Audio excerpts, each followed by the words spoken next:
What our members really want to do is get away from reliance on the CPT code book and to design specialty and other types of financial incentives for providers that they see fit, and aligning those incentives and reimbursement methods with what they're doing in risk-based arrangements with MA and Medicaid, so aligning across all populations.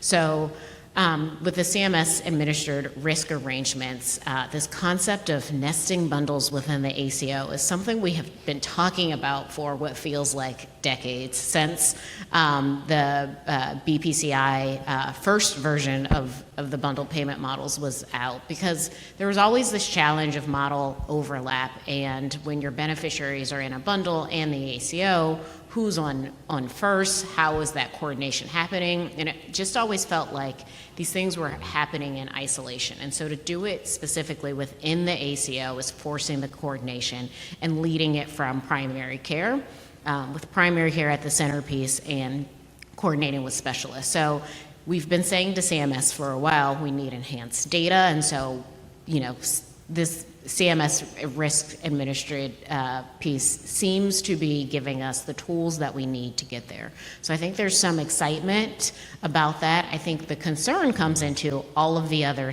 mandatory specialty models that are on the table. So with TEAM, which is led by the hospitals, and with ASM, which now goes down to the individual provider, it's not even at the provider group. There's just a lot of uncertainty, particularly in the markets where all three models could be operating, how you're just going to coordinate and manage to all of the varying requirements. And so with TEAM underway and more information coming on ASM, it's just how you make everything work within total cost of care.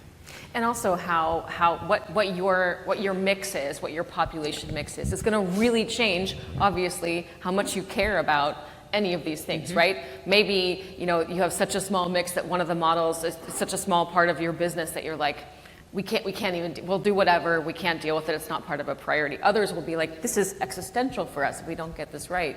And that's really challenging. I think the multi-payer and the population mix question has always been a real challenge for CMS and for CMMI. CMS being, so fundamental in driving the direction of healthcare policy, how we think about risk, how we think about, engaging different populations.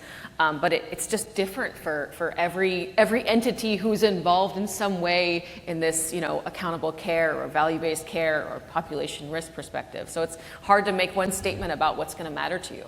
Yeah, I think we're also seeing lessons learned from the CMS perspective. There was previously a focus of having true multi-payer models, and they were always a struggle because you could not get payers to the table. And I know what we shared that our members wanted to see was more flexibility in the Medicare model so that you can align it with what you're already doing. And so I think lead signals that they have heard us and are giving us the tools to align rather than trying to have a multi-payer model. Yeah.